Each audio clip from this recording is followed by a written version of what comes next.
निष्कर्ष हिंदुत्व।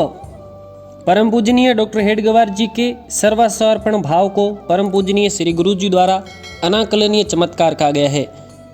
इसे हृदयगम करने के लिए डॉक्टर जी के जीवन जिस महत्वपूर्ण पहलू की ओर हमारा ध्यान आकर्षित होता है वह उनकी निरंकार वृत्ति है।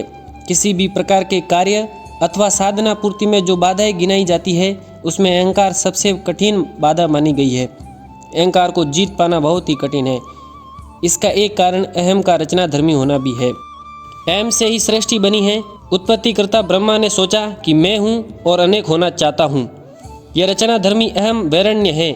इसी में से अस्मिता का भान होता है, परंतु यही अहम जब कर्तापन के भाव से ग्रसित होकर अपनी ही रचना में बंध जाता है तो उस अहंकार का निवारण बहुत कठिन है।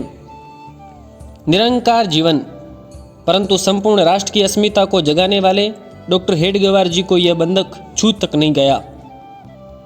उन्होंने अपनी समस्त गुण संपदा राष्ट्र के चरणों में ऐसे समर्पित कर दी थी कि उनके कर्तापन का पूरा लोप हो चुका था। इस कारण उनका अपना अलग से कोई व्यक्तित्व शेष नहीं रह गया।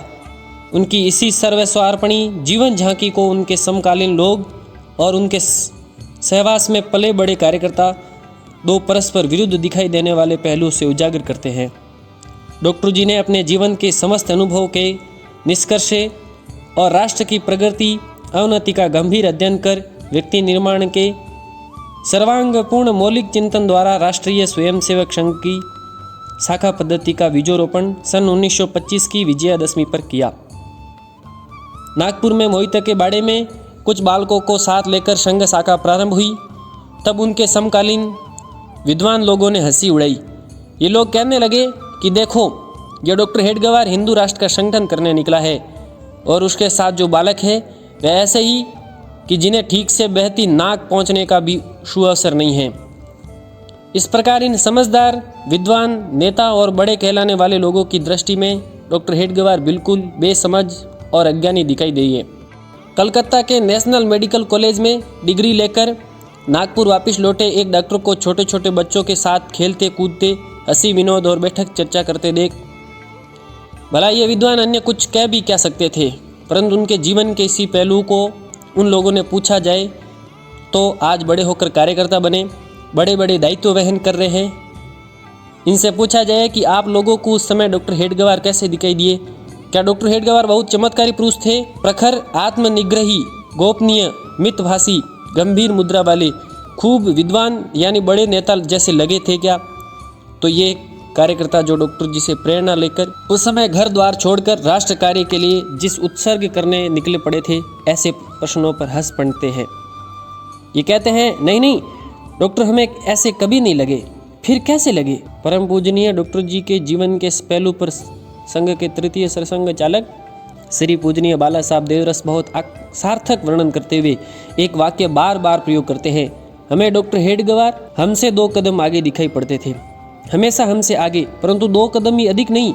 इस प्रकार उनके समकालीन विद्वान लोगों के लिए डॉक्टर जी व्यर्थ व्यक्तित्व दिखाई दिए, वही उनके साथ खड़े छोटे छोटे कार्यकर्ता के लिए प्रेरक व्यक्तित्व लगे थे। 2 परस्पर विरुद्ध दिखाई देने वाले इन 2 छोरों पर सत्य एक ही है। डॉक्टर जी के विराट अहम में कर्तापन वाला शुद्र अहंकार नाम शेष तक नहीं रहा था। बस 2 कदम। द्वितीय सरसंघ चालक परम पूजनीय श्री गुरु जी ने परम पूजनीय डॉक्टर जी के जीवन में सर्वस्वार्पण को जिस अनाकलनीय चमत्कार की संज्ञा दी, उसे समझने के लिए तृतीय सरसंघ चालक श्री बाला साहब देवरस का बस 2 कदम आगे वाला डॉक्टर जी का रूप हृदयगम करना आवश्यक है। डॉक्टर जी का व्यक्तित्व तो क्या, उनकी देह भी तत्वमय हो चुकी थी। सन 1962 में नागपुर के रेशम बाग मैदान पर डॉक्टर जी की समाधि पर मंदिर खड़ा किया गया। स्मृति मंदिर के उद्घाटन प्रसंग पर श्री गुरु जी डॉक्टर जी की यही जीवन झांकी उन शब्दों में प्रकट की थी। डॉक्टर साहब का जीवन तत्व में परिवर्तित हो चुका था। निश्चय ध्येय के लिए शरीर, मन, बुद्धि सब कुछ समर्पित कर देने के कारण उनका शरीर तो उस तत्व का वाहन मात्र रह गया था। 3 निष्कर्ष। डॉक्टर हेडगेवार जी के ऐसे सर्वस्वार्पणी जीवन के राष्ट्र संबंधी 3 महत्वपूर्ण निष्कर्ष प्रकट हुए। पहला है हिंदुत्व ही राष्ट्रीयत्व है, दूसरा है संगठन में शक्ति और तीसरा है संगठन यानी अनुशासन। परम पूजनीय डॉक्टर जी ने राष्ट्र समर्पित दृष्टि से प्रकाश कि राष्ट्र का वास्तविक सत्य स्वरूप ओझल हुआ जा रहा है। मातृभूमि का पुत्र रूप हिंदू समाज आत्मविस्मृति के दलदल में जा फंसा है। देश के पतन का यही मूल कारण है। आत्मविस्मरण का यह रोग लगभग 1,500-2,000 वर्ष पुराना है। हिंदू संस्कृति और सभ्यता के ह्रास का असली कारण यह आक्रमणकारियों का तांता लगना नहीं है। असली कारण तो इस प्रश्न को छिपा है कि ये आक्रमणकारी यहाँ सफल हो ही क्यों सके। इतिहास के सभी अध्ययन से डॉक्टर जी इस निष्कर्ष पर पहुंचे कि आसेतु हिमालय इस पवित्र मातृभूमि की छवि लोगों के हृदय पटल पर धूमिल हो गई है। एक राष्ट्र का भाव लोप होता जा रहा है। इसमें फूट, वैमनस्य, स्वार्थ, अक्रमण्यता आदि दुर्गुण फैल रहे हैं। इन बुराइयों से राष्ट्र शरीर जर्जर होता जा रहा है। इन बुराइयों को जड़ मूल से उखाड़ने के लिए एक ही रामबाण औषधि है, शुद्ध राष्ट्र भाव को जगाया जाए। मातृभूमि की अखंड अविभाज्य सनातन छवि पुनः स्थापित हो। इस तथ्य के प्रकाश में उन्होंने पाया कि गुलामी के रहते राष्ट्रभाव के इस जागरण में बाधा ही बाधा है। पिछले 1000-1200 वर्षों में विदेशी आक्रमणों का तांता सा लग गया। ये आक्रमणकारी कभी खदेड़े गए तो कभी उन्होंने भारत में अपने राज्य स्थापित कर लिए। भारतीयों को गुलाम बनाकर रखने के लिए उन्होंने भारत में शुद्ध राष्ट्रभाव को नष्ट करने के अनेक प्रयास किए। हिंदुओं पर भीषण आघात होते रहे, मंदिर ध्वस्त हुए, बहु बेटियां भ्रष्ट की गई, लोमहर्षक अत्याचारों से धर्मांतरण हुआ, सीमाएं संकुचित हुई, हिंदू समाज पराजित अपमानित होता रहा। मुसलमान आक्रमणकारियों ने यही सब किया। इसके बाद अंग्रेज आए। इस धूर्त, अत्याचारी और कपटी अंग्रेज ने तो हिंदू के आत्मविस्मरण को बढ़ाने के लिए कूटनीति चलाई। फूट डालो राज्य करो की नीति अपनाकर अंग्रेज इस राज्य को कई हिस्सों में बांटकर तुल गया। अंग्रेजों के इस प्रचार द्वारा भारत कभी एक राष्ट्र रहा ही नहीं। अंग्रेज जाति ने ही आकर भारतीयों को राष्ट्र प्रेम सिखाया और भारत में पथ, भाषा, उपासना पद्धति पर आधारित कई राष्ट्र है। इस सनातन हिंदू राष्ट्र की आधारभूत मान्यताओं को जुटला देने का षड्यंत्र रचा गया। अंग्रेजी शिक्षा के माध्यम से मैकाले पुत्रों की संख्या बढ़ाई जाती रही। जो लोग स्वतंत्रता आंदोलन में अग्रणी रहे वे नेता भी अंग्रेजों की कुटिल नीति की शिकार हो गए। मिली जुली संस्कृति और प्रादेशिक राष्ट्रभाव के मोह जाल में नेता फंस गए। हिंदू मुस्लिम एकता के छलावे में मुस्लिम सांप्रदायिकता का भूत खड़ा किया जाता रहा और मुस्लिम तुष्टीकरण के आत्मविश्वास शून्य आत्मघाती कदमों ने हिंदू समाज को इतना निस्तेज, कायर और बुज़दिल बना दिया कि 90% हिंदू, 8% मुसलमानों की आरजू मिन्नत करने लगा। वेद और उपनिषद जैसे ज्ञान भंडार को गडेरिए के गीत कहकर तिरस्कृत करने से लेकर आर्य भारत के बाहर से आए जैसे मनगढ़ंत सिद्धांत को बुद्धिजीवियों के गले उतारकर देश में हिंदू कहना सांप्रदायिक और हे करार दिया जाने लगा। राजनीतिक हिस्सेदारी में शामिल होने के अंग्रेजों द्वारा फेंके गए जाल में फंसने के लिए उतावले ये नेता अपनी धर्म, संस्कृति, सभ्यता, इतिहास, तत्व ज्ञान आदि सभी विशेषता को छोड़कर पूरी तरह नंगा हो जाने में गौरव मानने लगे। इसीलिए न हम हिंदू हैं, न मुसलमान, न ईसाई, फारसी, हम तो केवल हिंदुस्तानी के नकली एकता वाले गीत गाए जाने लगे।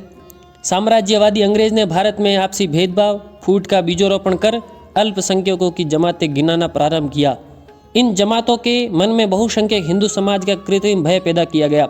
अल्पसंख्यक जमातों के अलग अधिकारों की रक्षा के नाम पर राजनीतिक किए जाने लगे ताकि ये सब आपस में झगड़े रहे और अंग्रेज बहादुर का तख्ता कायम रहे। डॉक्टर जी ने देखा कि राष्ट्र को जोड़ने वाले एक हिंदू, एक जन, एक संस्कृति आदि सभी सूत्रों को खंडित करने के प्रयास इस तेजी से हो रहे हैं कि भारत और उसका पुत्र रूप हिंदू समाज दोनों का पूर्ण विनाश हो रहा है। देश खंड खंड होकर बिखर जाएगा। विनाश का यह चित्र देखकर डॉक्टर केशव बलिराम हेडगेवार का अंतःकरण कितना क्षुब्ध हुआ होगा, ये कितने भयभीत हुए होंगे। अपनी प्राचीन गौरवशाली राष्ट्र की यह दुर्दशा देखकर उनका हृदय कितना बेचैन हुआ होगा और उन्होंने द्रवित होकर अधोगामी इस राष्ट्र को उबारने का कितना प्रचंड निश्चय धारण किया होगा। यह उनके जीवन में और कार्य से स्पष्ट है। नया मौलिक मोड़। इस चित्र को बदलने के लिए उन्होंने उस समय चलने वाले स्वराज्य प्राप्ति के राष्ट्रीय आंदोलनों को एक नया मौलिक मोड़ प्रदान किया। यही उनकी विशेषता थी और हिंदू राष्ट्र के नवोत्थान की गारंटी भी। उन्होंने अपना सुविचारित मत प्रकट किया कि जिस प्रकार देश आज़ाद होना जरूरी है उसी प्रकार सच्चे राष्ट्रीयत्व के जागरण भी कम महत्वपूर्ण नहीं है। उस समय आज़ादी के सभी आंदोलन और कार्य इसी एक भावना से प्रेरित थे कि अंग्रेजों को भारत से बाहर खदेड़ दिया जाए। आज़ादी का अर्थ अंग्रेज विरोध तक ही सीमित था। कोई यह सोचने के लिए तैयार नहीं था कि अंग्रेजों को खदेड़ बाहर करने मात्र में ही यही आज़ादी का पूर्ण अर्थ निहित है। तो इस प्रश्न का क्या उत्तर है कि जब अंग्रेज यहाँ नहीं आए थे अथवा जब मुसलमानों ने भारत पर कब्जा नहीं किया था, तब हम आज़ाद होते हुए भी आक्रमणकारी विदेशी क्यों घुस आए? हम पर गुलामी की यह नौबत बार बार क्यों आई?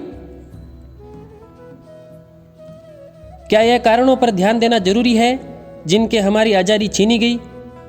वे सब कमजोरियां क्या समाज में विद्यमान नहीं है? क्या उन कमजोरियों का इलाज भी उतना ही जरूरी नहीं है जितना अंग्रेजों को खदेड़ देने के लिए किया जाने वाला यत्न है? उन्होंने दीप्त नयनों से वस्तु स्थिति को परखा और कहा कि संपूर्ण राष्ट्र को एक सूत्र में जोड़ने वाले प्रखर शुद्ध राष्ट्र भाव का लोप होना ही सब बुराइयों की जड़ है। अंग्रेजों के खदेड़ने के कार्य के साथ साथ सच्चे राष्ट्र भाव का जागरण नितांत जरूरी है। इस मातृभूमि का मुख्य अंत स्रोत हिंदू जीवन है। यह हिंदू जीवन जितने प्रमाण में सशक्त, एक रस, अनुशासित और स्वाभिमान पूर्ण होगा, उतना ही समाज सेवा और राष्ट्र सेवा के लिए चलने वाले विविध कार्य सही दिशा प्राप्त कर सकेंगे। उतना ही विदेशी द्वारा निर्माण किया जा रहे फूट, भेद और आपसी संघर्ष के दुष्चक्र विफल हो सकेंगे। राष्ट्र उतनी ही तेजस्विता प्राप्त होगी। उन्होंने यह निष्कर्ष गुंजाया कि आज़ादी पाने और प्राप्त आज़ादी से सुरक्षित रहने दोनों स्थितियों के लिए शुद्ध राष्ट्र भाव के संस्कार जगाना परम आवश्यक है। इस महत्वपूर्ण निष्कर्ष को डॉक्टर जी ने संघ की प्रतिज्ञा विधि में स्पष्ट रीति से समाविष्ट किया है। यह प्रतिज्ञा जो डॉक्टर जी ने उस समय तैयार की, आज राष्ट्रीय स्वयंसेवक संघ में प्रचलित। इस प्रतिज्ञा में भारत से केवल अंग्रेजों को खदेड़ कर बार करने का उल्लेख नहीं है, उसमें अपने धर्म, संस्कृति, समाज की परिपूर्ण रक्षा करते हुए स्वतंत्रता प्राप्ति का उल्लेख किया गया है। धर्म, संस्कृति, समाज की परिपूर्ण रक्षा के बिना स्वतंत्रता यह स्वतंत्रता नहीं है। इस प्रकार शुद्ध राष्ट्र भाव को उन्होंने स्वतंत्रता के लिए पूर्व शर्त के नाते प्रस्तुत किया। सद्गुण विकृति, इतना ही नहीं, इस महत तत्व के साक्षात्कार के अभाव में हो रही हिंदू समाज की सद्गुणों की विकृतियों पर भी उन्होंने लोगों को ध्यान आकर्षित किया।